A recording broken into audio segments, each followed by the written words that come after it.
Well, that has effectively cured my desire to macrame, and I'm only half done. I am randomly in the mood to macrame again. It has been so long since I've macramed that some of you may not even know that I used to do that, but go digging through the library, get deep in there, at least a couple of years back at this point. And yeah, I did some stuff kind of before sewing came into my life. The thing is, ooh, my drawer just squeaked. Why is everything open? The thing is, I really enjoyed the process of macrame, like making it super fun for me, especially because it was so much faster than embroidery, which is what I'd been doing for years before that. But I don't actually personally like the look or the style of macrame. I made this huge piece for my sister and she loved it. It's much more her style and I had so much fun making it, but that's not the kind of thing that I would really hang up in my house. The piece I made that I do really like is the macrame lamp, although honestly, it's kind of barely macrame. Also, we've moved twice since I made that and I do not even know where it is at this point.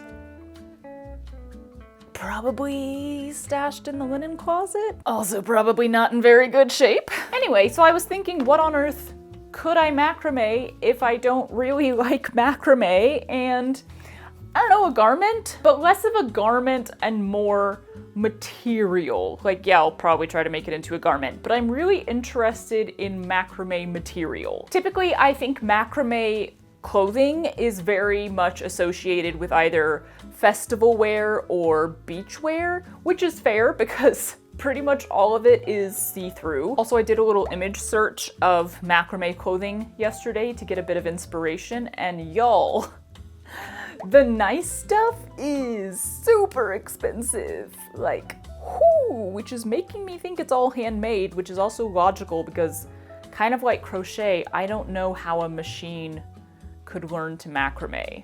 Are there macrame machines? Is that a thing? I would assume no. Anyway, I'm not sure if macrame garments are commonly very see-through simply because it's impossible to get the knots super close together. From what I've done, I feel like they could often get closer than they are. Or if it's more about the weight of the cord. Like, that stuff is not gonna be you know, as light as a normal fabric. Obviously, you're using thick cord instead of, you know, teeny tiny threads and fibers to make this stuff. So I'm wondering if the rather holy designs are kind of on purpose so that you don't weigh down the wearer. But what if you don't use typical macrame cord? It's time to experiment. We're gonna like swatch, I guess you could call it. And I'm gonna start by finding every piece of string or cord I've got around here that you could possibly knot together in a macrame fashion. So let's go on the hunt. I kind of choked on the end of that word. Hunt. Okay.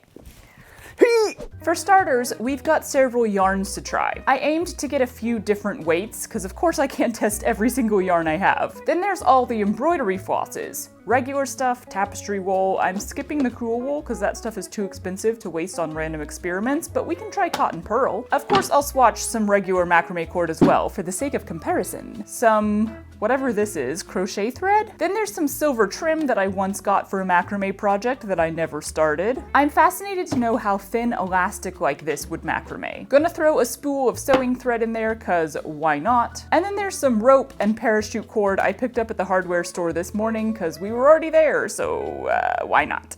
Again. And I'm gonna risk putting this beast on the floor so that I can use the barely surviving stand to my benefit. Hi! What's up? Good baby. Yeah.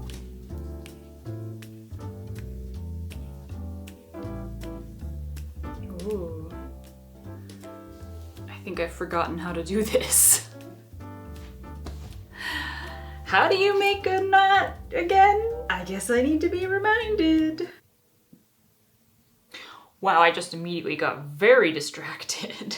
Once I had reminded myself how to do very basic macrame, aka square knots, I experimented with a couple arrangements using regular macrame cord. I'm trying to get a simple base design that is as unholy as possible. No holy macrame allowed around here. And my second attempt was much better, with holes so small, they don't really bother me. I'm going to use that exact same pattern now to swatch all the other materials so I can compare the final look, size, and weight of each one.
Are you so precious? After a required cuddle break, I went about measuring the final size of each swatch and then even weighing them, taking all those numbers down for some reason. I'm not really sure what that reason is. I'm not really gonna consult these again. I don't think they're really necessary to this project, but I don't know, maybe sometime in the future I'll figure out the math equation for how much of any one material is needed for a specific size of that exact macrame pattern based on these numbers. Unlikely, but you know, maybe. 0! Does not even register. Okay, y'all. Swatching is done. I crapped out after doing the crochet thread swatch, which is this teeny tiny little thing, and I decided I'm not doing embroidery floss, sewing thread, and cotton pearl embroidery floss, which are all the same size or even smaller. As fun of a thought as that was, no. The teeny tiny stuff was very hard. It still didn't like take that long. It just was very fiddly, and obviously it's not gonna work for the current project I'm doing, so I feel like one swatch is enough for the future of that. Based on this, I really like how the elastic stuff moves or pulls. I think that would be really interesting to do something out of, but as it moves and pulls, it has way bigger holes. So it's not quite what I want to do right now. I'm most interested in all of the yarns. Like, this is so cool. It actually is the least see-through, I think, of everything here. I mean, this one also ended up very not see-through as well. The yarn in general, because it's fluffier and squishier, the knots are being pulled closer together and the squish and the fluff is filling up the gaps between it. So you end up with a more solid material. I don't know why I said material. It is a material. So I'm definitely going to go with a yarn. Also, I think it's great texturally, like obviously not the tiny yarn, that's way too tiny. But of these 3 that I tried, all 3 of them are like a really lovely soft texture. This is fun, but I think it's not quite right for what I'm going for right now. So I think what I'm gonna do is look for a yarn that's in sort of these medium weights. The olive one is a lot smaller than the green one, but I think anywhere in that range would be fine. I don't think I have enough of any yarn in one color like this. Although I don't really need it to be one color. You could do stripes. I'd love to not have to go out and buy something, but also it would be fun to kind of plan out the colors and not just have to use whatever I have. So I'm kind of open in either direction. Let me dig through my yarn drawer. It doesn't require much digging. I only have a little bit of yarn. Okay, so anything like this, this is kind of too big, and these are actually too small and thin because they're mostly fluff rather than central stability. This is a little bigger, but it could work, I think. The problem is I have very little concept of how much yarn this will take. And by very little, I mean none at all. I have no concept. So I could start out using what I have here, but then I would likely run out. The main thing that concerns me about using a bunch of different yarns is not necessarily the changes in color, but rather the changes in style. So even though they don't seem that different to me in weight or width, they are all different and they're gonna react differently when you tie them together. So my concern is that if I tried to mix any of the different weights, you'd end up with very uneven tying and it would mess up the lay of the material, you know? Like, I guess grain line, it would kind of mess up the grain line because it wouldn't be all even up and down anymore. There would be some waves in it. I am thinking this through on the fly, but this is sounding very logical. It's too late tonight anyway. I'm gonna crap out for the evening and go eat some dinner. I think tomorrow morning I'll decide if I want to go out. But I am leaning towards getting the same yarn. I might still get multiple colors, but I just think if it's all exactly the same yarn and I make sure to get myself plenty of it, it's gonna be safer. See you tomorrow. Okay, hello, we're back. I'm okay. I did indeed decide to go out today and get some more yarn. It's sort of that medium weight that I was looking for, and I thought the color variation was really cool.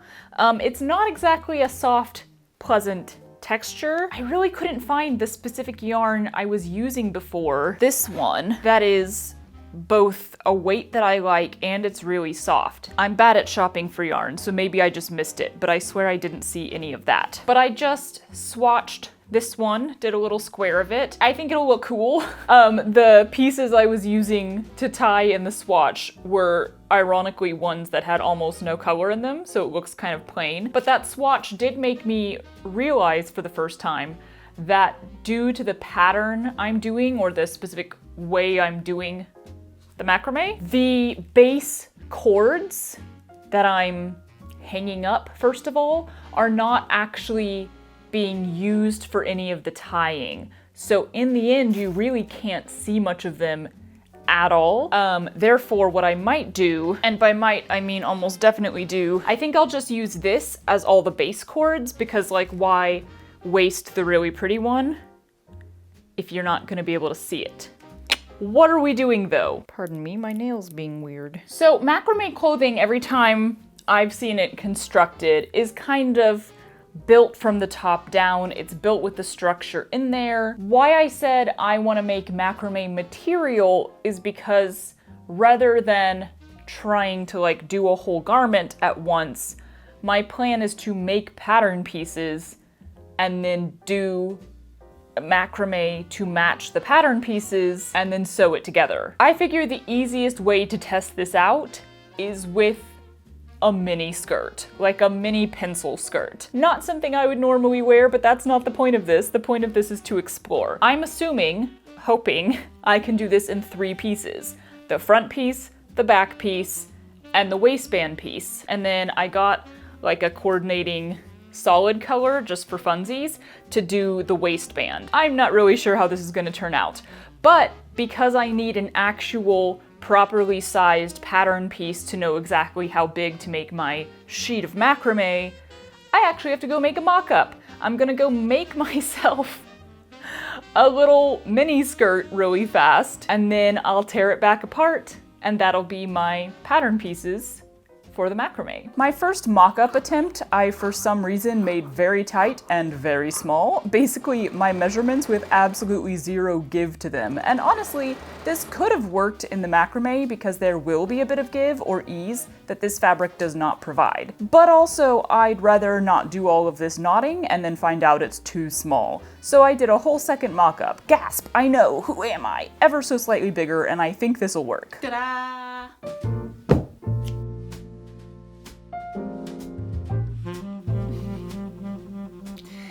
This is gonna take a lot of yarn.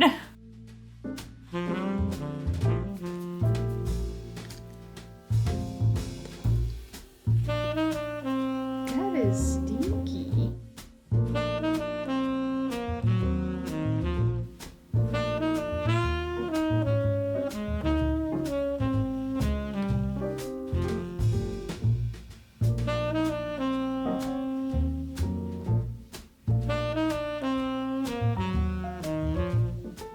So the pattern I ended up deciding on, which, pardon if I say this totally wrong, I don't actually know much about macrame, is just square knots, but it's done by adding extra cord onto the base cords, if that makes sense. So I'm wrapping a new piece of cord around every other base cord, making a square knot, and then taking those free ends and making a square knot that faces in the other direction on the open base cords in between. Then it's back to the regular direction on the original base cords, and then back to the flipped direction in between. This means the square knots are stacked really close on each cord, which is why it's so lacking in holes. I also feel like that was a terrible explanation. Macrame might be even harder to verbally explain than embroidery.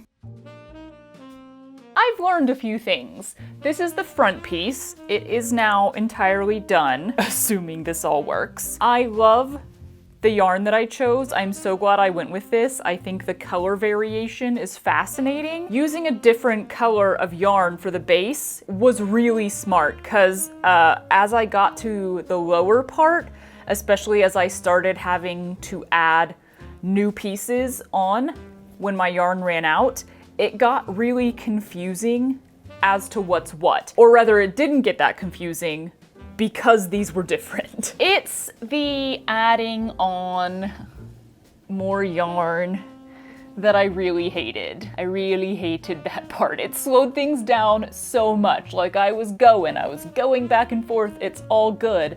But the pieces of yarn that I chose, or like the length, I guess, I didn't measure them at all. I just tried to get a pretty long piece. I didn't want them to all be the same length because I didn't want to run out at the same place all the way across. That felt like it would be awful. And I think that's true. It's better to have sort of a variation of where you're grafting on a new piece. But oh my God, as soon as like the first one ran out, it was just hours and hours of more of them running out, and every time I was like, my God, I have to have replaced every single one of these now. It was like, nope, there's another one, and there's still somehow another one. Anyway, all that to say that on the back piece, because I have to do this all again, ever so slightly wider, I might try to just do insanely long pieces of yarn from the start.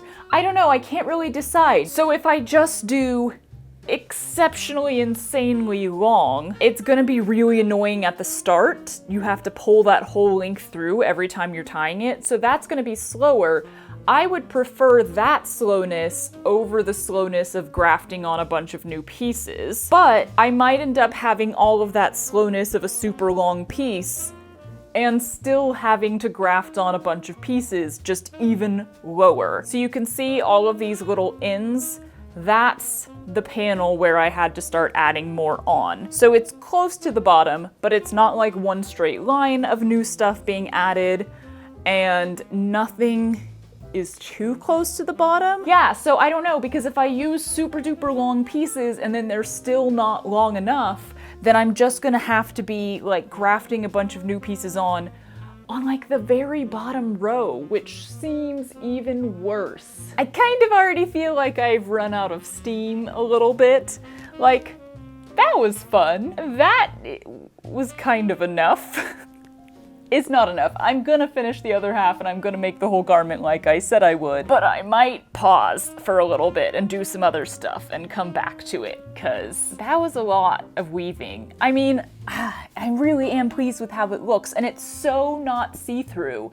And like, as textile construction goes, because that's basically what I'm doing right here, is trying to create a textile, I'm sure there are much slower methods, but there are also much faster methods. Anyway, I definitely have to go get more white yarn as the base because I used the entire skein and I have some left over, but not enough. I could actually just use a different color because you really can't see, I don't know. You can't really see the yarn, the base yarn, through all of this, but I do think I'm gonna leave the fringe at the bottom. So if I use a different color of base cord, you would just see all of it hanging down. So in an attempt to make this look as nice as possible, I think I should go get exactly the same yarn. That was a very long update of where we are.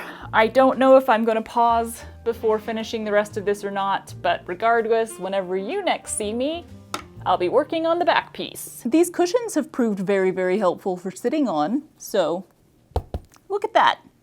Project coming in handy.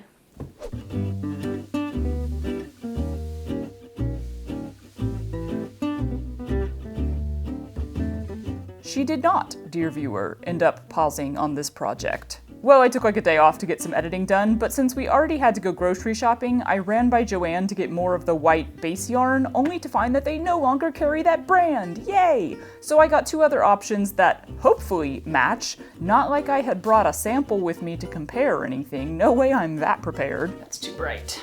This one is closer in size, and this one is closer in shade. I ended up doing every other piece of base yarn as the old one with the new ones in between so that it won't be super noticeable.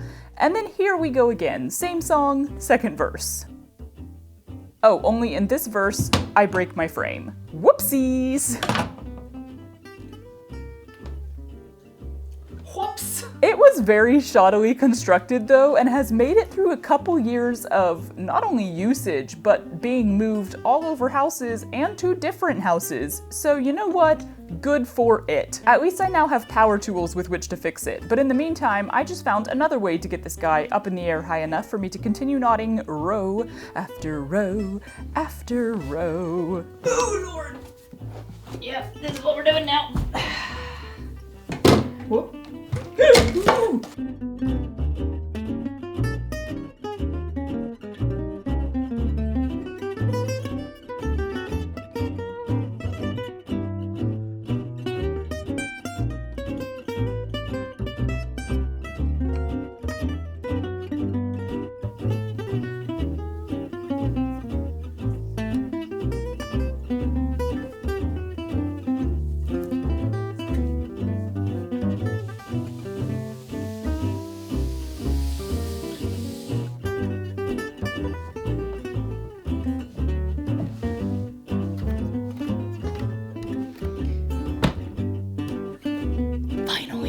I had looked up some macrame designs this morning to get an idea for the waistband, since it's much thinner and longer, and oh my goodness, I'd love to do something that's not a square knot. So done with square knots. Is this called a clove hitch? Clove hitch. But I realized that I want a sort of tassel on the end for tying the waistband together, so after some experimentation, in which I discovered I hadn't made it wide enough and needed to start entirely over. It's not as wide as it should be. I made a gathering knot around the top and then used a clip to hold the whole thing up and just kept on knotting in this sort of design thing that, yeah, it worked. This part was so much faster. I got it done in one afternoon / early evening.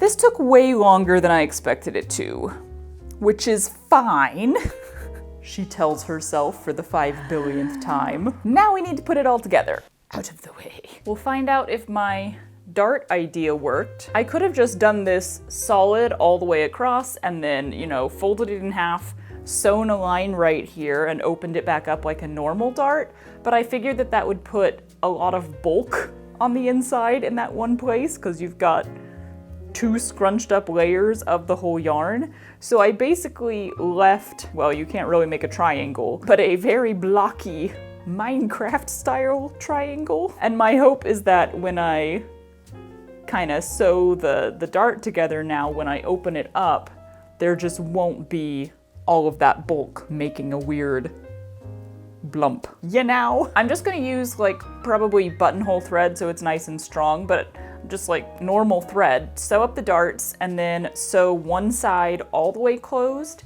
and then the other side also about halfway closed and leave it open on the top so I can get it on. And then the top of it, I'm gonna use all of these yarns to actually like tie it on to the waistband is my hope.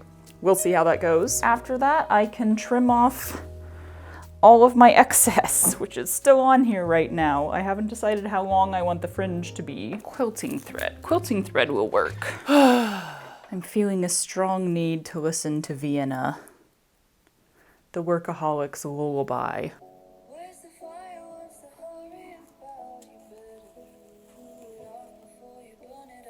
When a project ends up taking a long time, especially when you didn't expect it to take a long time, you start, well, I shouldn't say you, this may not apply to everyone. I start losing track of where I am in the video, of what the video is going to be. What is tickling me? A puppy fur.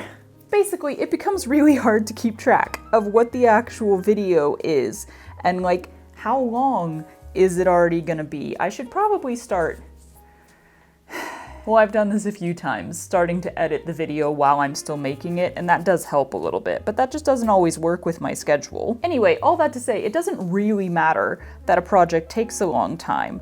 I have time. It's just that I start to get annoyed because I am thinking ahead to editing, and the longer a project is, the more footage you have, and the more you have to figure out how to cut all of this down into a cohesive video that doesn't last 2 hours. So I think sometimes I just get annoyed with a project taking a long time, not because of the project itself at all. It's like, it's not your fault, but simply because I am anticipating the editing being more difficult, which is phooey. You know, that is a little bit of a downside of making videos about projects, is you have that added thing in your brain. You're not just thinking about the project and how cool that is or how fun that is or how poorly it's going. You're also thinking about the video and how that's gonna turn out, which is fine. It's honestly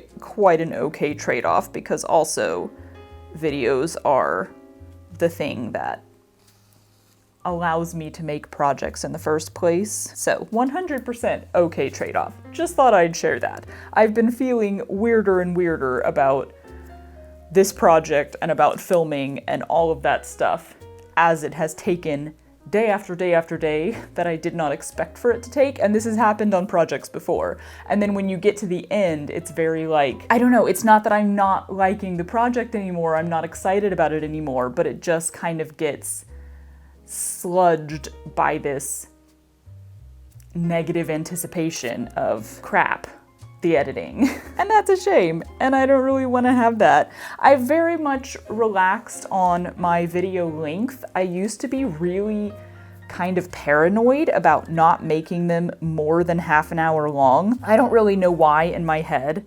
I was like, people will not watch your videos if it's 32 minutes. It needs to be 29, which was obviously incorrect. But I can still have like bits of that coming back to me sometimes where I'll be like, I mean, it kind of is happening on this. I'm like, you're making a mini skirt. That's a very small final thing. That doesn't seem like it justifies a longer video. Whereas like if I was making a ball gown, then I'd be like, sure, this could be a 45-minute video, but that's not always how it works. Sometimes a ball gown might actually have less interesting moments or footage to share. It might have less of a story to tell than a mini skirt made out of macrame. Welcome to me trying to tell myself to chill, but I'm doing it out loud today. Chill, self. I'm chilling. This is helping. Thanks for listening. Okay.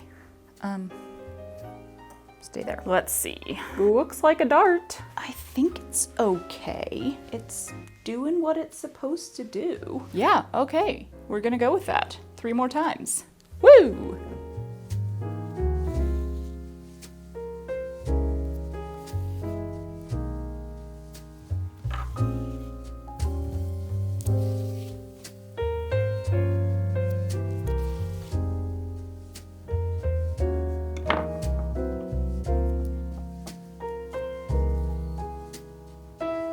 Bud.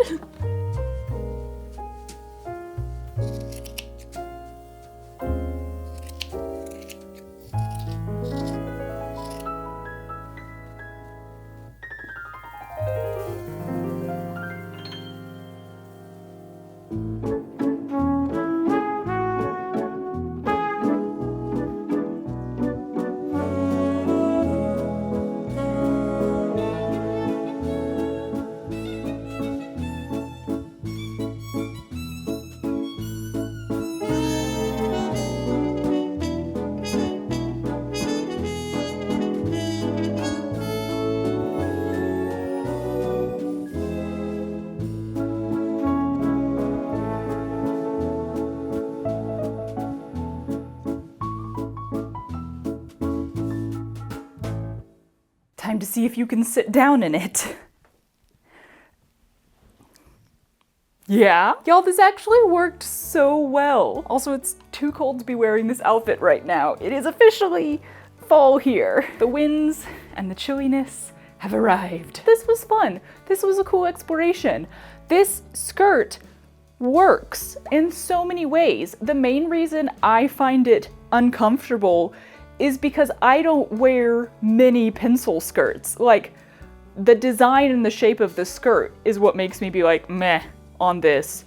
Not the fact that it's made out of macrame yarn. The yarn has some give to it, so it's actually pretty easy to move in it, you know? Like, it's not hugging your body. It's not like you can't move around. It feels sturdy. It feels well connected. I did go back and sew the waistband on, like I did the side seams and everything, on top of the knotting, because I was just like, just knotting it on there didn't feel secure enough. The lacing closed of the opening on the side works great. But yeah, I'm gonna wrap this up fast and just say that overall, this was a really cool experiment, and I'm glad I did it. I think you could make some really cute, like, cardigans and sweaters and stuff in that block style you can do, where it's basically just a bunch of rectangles. You could do that with macrame pretty easily because you just make the rectangles and then sew it together. You could even sew it together with yarn rather than with thread, where it's like visible but it matches, you know? Yeah, so if you can't knit or crochet and you don't feel like learning, macrame could be like another option.